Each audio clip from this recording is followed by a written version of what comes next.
kaibigan, Cesar Umahon. Bago po ang lahat ay amin pong tinatawag si Mr. Daryl Magpantay para po sa kanyang mensahe.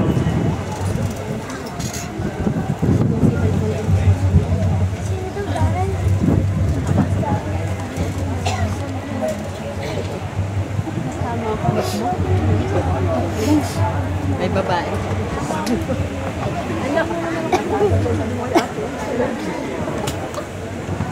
Magandang hapon po sa ating lahat. Siguro ngayong panahon ito ay tayo nalulungkot at naglulusa sapagkat hindi lang po tayo na nawala ng isang kaibigan, ay isang kapatid, ay isang kapamilya.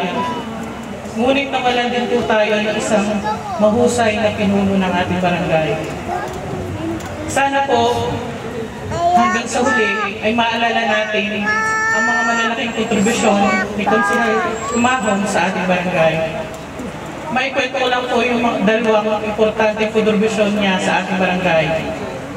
Unang-una po, siya po ang nagsulong na huwag pabayaran ng barangay clearance sa atin. Kung mapapansin po ninyo, simula po ang aming administrasyon, hindi na po pinababayaran ang barangay clearance.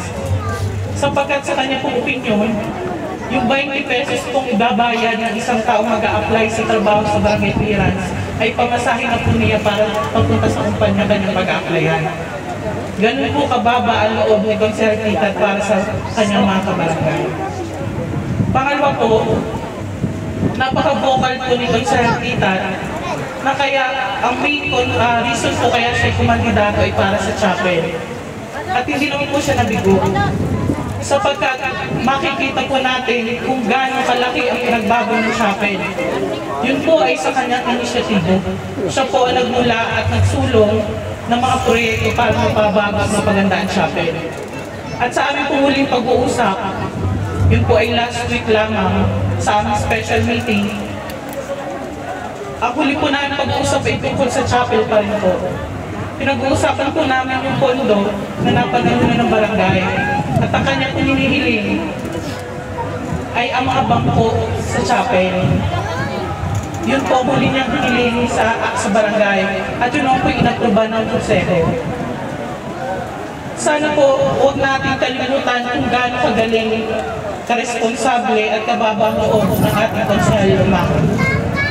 At aasahan po ninyo na ang kanyang mga adhikain ay pagpapatuloy na aming administrasyon, lalo na po yung kanyang hinihiling ng I think 8 bangko para sa chapel.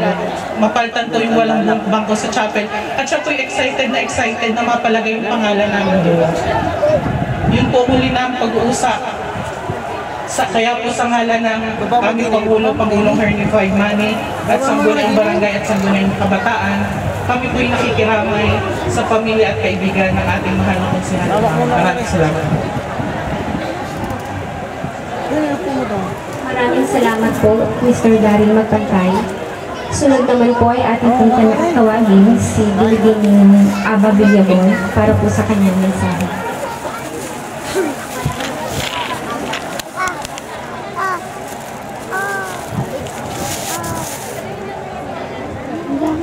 In behalf po ng taga-chapel at ng kapisanan, kami po ay nakikiramay sa mga naiwan ni Konsehal Titat Umahon.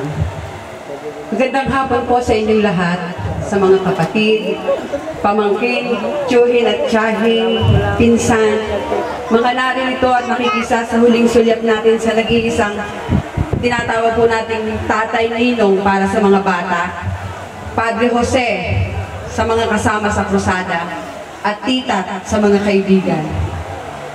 Kapag narinig natin ang Nanay Juanita Chapel, hindi maaaring hindi mababanggit ang pangalan ni Titat sapagkat isa siya sa nagpursigi na mapaganda ito. Kapag narinig natin ang krusada, Padre Jose agad ang tawagin sapagkat siya lagi ang namumuno, nagbabasa ng mabuting balita at nagbabahagi ng pangaral.